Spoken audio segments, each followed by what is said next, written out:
이 시간 진리의 성령님께서 찾아오시어 우리들의 심령을 지혜롭게 하여 주옵소서. 말하는 자의 입술을 지혜롭게 하시고 듣는 자의 귀 또한 지혜롭게 하여 주옵소서. 예수님의 이름으로 기도합니다. 아멘. 예, 여러분, 약속을 어떻게 생각하십니까? 우리 어린이 여러분, 약속은 지켜야 됩니까? 지키지 말아야 됩니까? 예, 지켜야 된답니다. 감사합니다. 누군지 모르겠지만 약속이 있으면 약속을 지키는 사람이 있고 약속은 깨는 거야 라며 서슴없이 약속을 어기는 사람도 있죠. 그런데 방금 누군가 대답했듯이 약속은 지키는 거랍니다. 그런데 만약 약속을 지키는 것이 나에게 해가 된다면 어떻게 해야 합니까? 해로운 것은 피하는 것이 상식인데 약속만은 나에게 해가 돼도 지키는 것이 맞는 거랍니다. 우리 어린아이도 쉽게 대답하는 거 보니까는 약속은 지켜야 되는 것 같습니다. 약속은 이해관계를 넘어서는 것 같습니다. 약속이 무엇이냐? 변치 말자, 끝까지 함께하자, 이런 뜻인 것 같습니다. 그런데 우리 믿는 사람들, 그리스도인들이 좋아하는 두 가지 약속이 있습니다. 바로 구약과 신약, 우리말로 풀자면 옛 약속과 새로운 약속입니다. 구약과 신약, 성경은 한마디로 약속의 책입니다. 하나님께서 우리에게 하신 약속이 성경에 담겨져 있습니다. 그래서 이 세상에서 가장 확실한 약속은 하나님이 우리와 맺으신 약속입니다. 하나님께서 아브라함과 하신 약속은 한 사람, 한 개인과의 약속이 아니라 결국 우리 모두와 맺으신 약속입니다. 그 약속의 내용이 무엇이냐 할 때 그 내용은 바로 창세기 12장 1절에서 3절 말씀입니다. 제가 봉독합니다. 여호와께서 아브라함에게 이르시되 너는 너의 고향과 친척과 아버지의 집을 떠나 내가 네게 보여줄 땅으로 가라. 내가 너로 큰 민족을 이루고 네게 복을 주어 네 이름이 창대케 하리니 너는 복이 될지라. 너를 축복하는 자에게 내가 복을 내리고 너를 저주하는 자에게 내가 저주하리니 땅의 모든 족속이 너로 말미암아 복을 얻을 것이라 하신지라. 아멘. 이게 한마디로 무슨 말입니까? 하나님이 모든 사람들에게 복을 주신다는 약속, 구원이 시작되었다는 말입니다. 다른 말로 표현하자면 하나님께서 은혜를 베풀기로 결정하셨다. 그래서 약속하셨답니다. 그러니까는 성경은 하나님의 약속입니다. 성경, 구약과 신약을 이 약속은 다른 말로 바꾸어 보자면 하나님의 은혜라고 말할 수 있습니다. 왜 하나님의 약속을 은혜라고 바꾸어 부릅니까? 하나님의 약속, 하나님이 베푸신 이 은혜가 지금 우리로 하여금 당장의 고난을 이기고 멀리 내다볼 수 있게 하기 때문입니다. 그러니까 하나님의 이 약속인 이 성경을 다른 말로 표현할 방법이 없습니다. 이를테면 공명정대, 정직과 성실, 공평무사, 외유내강, 일사각오, 백절불굴, 무한책임, 합리성, 그 어떤 표현으로서 하나님의 약속이 은혜다라는 말을 대신할 수 없을 것 같습니다. 그 어떤 것도 하나님의 은혜가 아니면 우리의 인생을 바꿀 힘이 없는 것 같습니다. 그리고 그 어떤 것도 우리에게 만족을 주지 못하는 것 같습니다. 오직 하나님이 값없이 주시는 것, 은혜로 주시는 것만이 우리를 행복하게 만드는 줄로 믿습니다. 하나님이 아브라함을 동반자 삼으셨듯이 우리를 동반자 삼으신다. 이 사실이 아주 큰 은혜인 줄로 믿습니다. 아브라함이 본토 친척 아비의 집을 떠났습니다. 아브라함이 살던 메소포타미아는 문명의 도시요 안락한 곳 같지만 거기에는 아무런 소망이 없었습니다.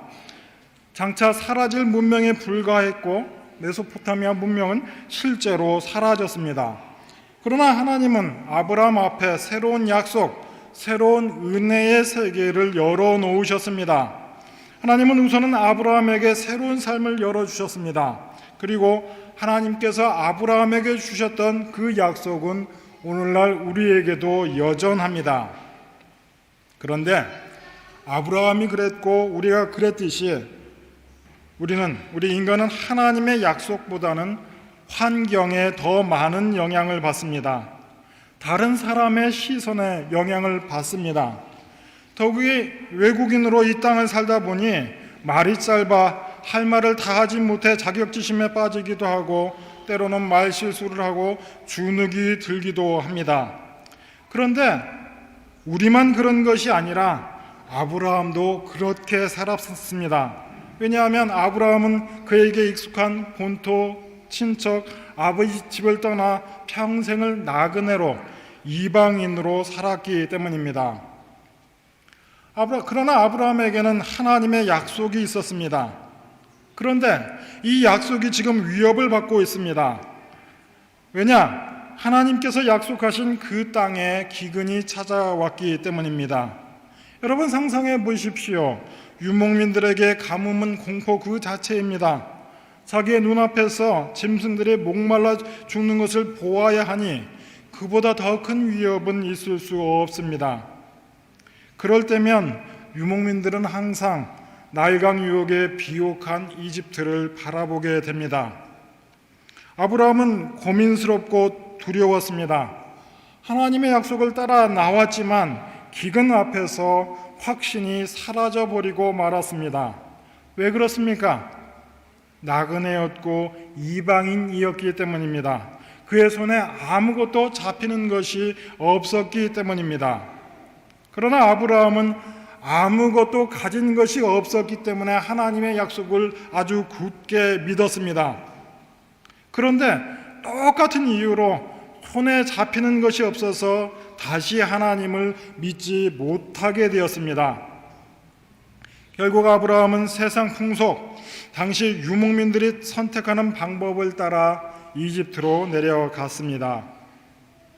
그러니 우리도 바로 내가 아브라함입니다 라고 고백할 수밖에 없습니다.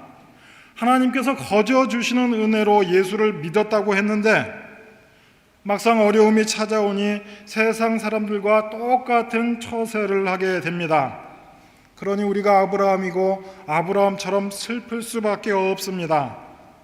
양식을 위하여 애굽을 찾아가는 사람에게는 위협이 찾아올 수밖에 없습니다. 양식을 얻어야 한다라는 그 이유 때문에 자기의 권리가 없어지고 맙니다. 생존이 보장되지 않습니다. 애굽은 양식을 나누어 주는 나라처럼 보이지만 남편으로서의 권리를 위협하고 있습니다. 예쁜 여인 곁에 있는 남자가 부모가 형제라면 협상의 대상이 될지 모르겠습니다. 그런데 아리따운 여인 옆에 있는 남자가 남편이고 그 남편이 부인에 대한 권리를 주장한다면 죽을 수 있지요. 그게 두려운 아브라함은 사라를 누이라고 이야기합니다. 이런 아브라함의 이야기는 나중에 야곱의 아들들이 요셉을 팔아버리고 이집트로 양식을 구하러 오는 이야기의 복선인 동시에 어쩌면 우리의 비겁한 인생의 실사판 이야기이기도 합니다. 아브라함의 문제는 믿음이 없다는 것이었습니다. 아브라함이 하나님의 약속의 파트너인 것만은 맞지만 자격이 있어서 된 것이 아니니까 확신이 하지 못했고 어려움이 찾아올 때 하나님의 약속을 믿고 견뎌낼 힘이 없었습니다. 하나님의 약속을 지켜낼 능력이 없었습니다. 아브라함, 오늘식으로 표현하자면 그저 아무런 권리도 없고 힘이 없는 난민에 불과했습니다. 눈치 보는데 익숙한 이방인 나그네였습니다. 그런데 아브라함이 모르는 것이 있었습니다. 본인도 믿지 못했고 본인도 확신하지 못했던 하나님의 약속이 아브라함을 이끌고 인도하고 있었다는 사실입니다. 우리가 예수님을 영접하고 믿음 안에 살아가면서 우리도 믿음이 흔들리고 확신하지 못할 때가 너무나 많습니다. 때때로 하나님 앞에서 내가 바로 살겠습니다, 하나님 앞에 헌신하겠습니다 결단하지만 그 결단을 지키지 못합니다. 그리고 자기 입에서 나오는 그 아멘이 무슨 일을 만들어가는지 알지도 못하고 믿지도 못합니다. 그러나 우리가 반드시 기억해야 할 것은 내가 아멘하면 하나님이 그 소리를 들으시고 나의 아멘을 인정하면 그 효력이 나타난다는 겁니다. 하나님이 여러분의 인생의 주인 되시고 여러분의 인생을 이끌어 가시는 줄로 믿습니다. 지금 아멘 하신 분, 그분들의 인생을 하나님께서 책임지시고 이끌어 가실 줄로 믿습니다. 한 번 더 기회를 드리겠습니다. 하나님이 여러분의 인생의 주인이 되시고 여러분의 인생을 이끌어 가시는 줄로 믿습니다. 바로 여러분의 아멘을 하나님께서 들으시고 여러분의 인생을 하나님께서 책임지실 줄로 믿습니다. 창세기 12장은 아브라함의 이야기가 아니라는 것을 수차례 말씀드렸습니다. 창세기는 하나님의 구원, 하나님의 약속에 관한 이야기다. 약속에 사로잡힌 아브라함의 식솔들이 믿음이 없어서 이집트로 내려갔고 타협적인 자세를 취했습니다. 아브라함은 다른 살 길이 없어서 그저 세상 사람들이 하는 그 풍속을 따라 그릇된 길 애굽으로 갔으나 하나님의 약속은 한결같더라. 하나님의 은혜는 빛을 잃지 않더라 였습니다. 아브라함은 하나님의 약속을 저버렸으나 하나님의 약속은 아브라함을 지켜냈습니다. 오늘 본문 17절 18절 말씀입니다. 여호와께서 아브라함의 아내 사레의 일로 바로와 그의 집에 큰 재앙을 내리신지라. 바로가 아브라함을 불러서 이르되 내가 어찌하여 나에게 이렇게 행하였느냐? 내가 어찌하여 그를 내 아내라고 내게 말하지 아니하였느냐? 지금 모세는 광야에서 이스라엘 백성들에게 이 창세기 이야기를 하고 있습니다. 창세기 12장 이집트 사건을 통해서 약속을 누가 이끌어 가고 있는지를 다시 한번 확인해 주고 있습니다. 약속은 내가 지키는 것이 아니다. 사람이 지키는 것이 아니다. 약속은 하나님이 지키신다. 하나님께서 말씀하십니다. 너는 나를 떠나서는 살 수 없다. 그래서 파라오도 재앙을 받습니다. 오늘 본문의 주인공 아브라함 정말 대단한 사람입니다.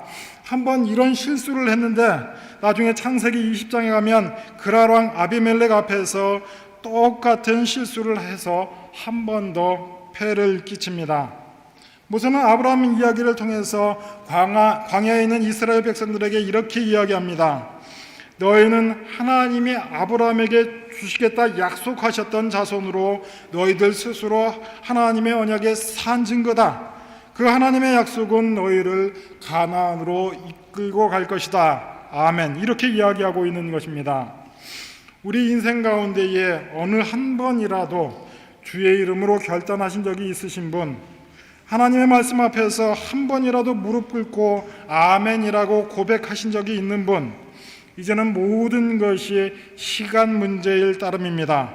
하나님께서 아브라함을 끝까지 이끌고 가셨던 것처럼 우리 모두를 이끌고 가실 줄로 믿습니다.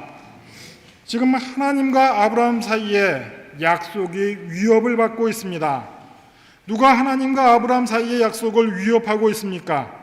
아니면 그 무엇이, 그 어떤 어둠의 세력이 하나님과 아브라함 사이의 약속을 위협하고 있습니까? 죄가 그 약속을 위협하고 있습니까? 아닙니다.